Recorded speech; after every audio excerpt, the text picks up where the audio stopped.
टूरी के ढंगला देख तो मोटरसाइकिल चलावा थे गावा थे गाना रे। ये टूरी के ढंगला देख तो मोटरसाइकिल चलावा थे गावा थे गाना रे।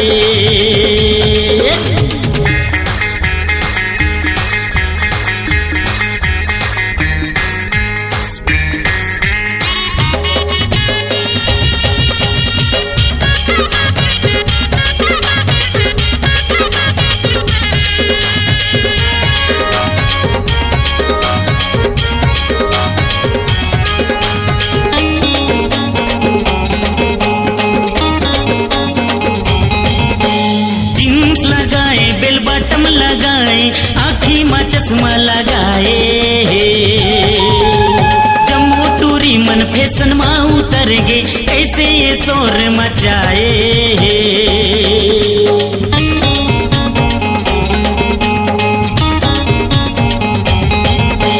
जींस लगाए बेल बटम लगाए आँखी में चश्मा लगाए मन फैशन में उतर गे कैसे ये शोर मचाए। देखा हिजगा में मर गे जमाना मैं काला बताओ रे बताना। वो देखा हिजगा में मर गे जमाना मैं काला बताओ रे बताना। ये टूरी के ढंगला देख तो मोटरसाइकिल चलावा थे गावा थे गाना रे। ये टूरी के ढंगला देख तो मोटरसाइकिल चलावा थे गावा थे गाना रे।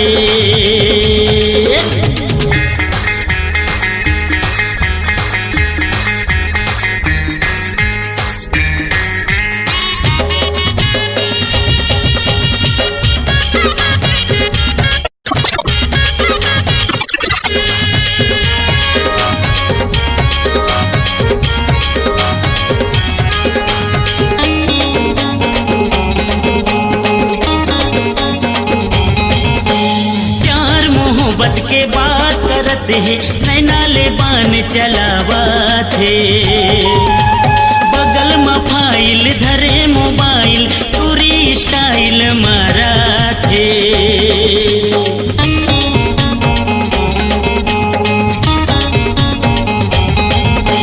प्यार मोहब्बत के बात करते हैं नैना ले बान चलावा थे बगल में फाइल धरे मोबाइल पूरी स्टाइल मारा थे।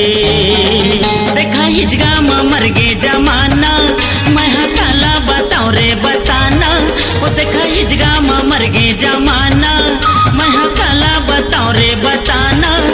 ये टूरी के ढंगला देख तो मोटरसाइकिल चलावा थे गावा थे गाना रे। ये टूरी के ढंगला देख तो मोटरसाइकिल चलावा थे गावा थे गाना रे।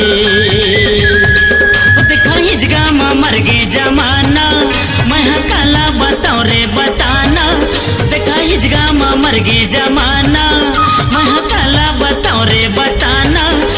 ये टूरी के ढंगला देख तो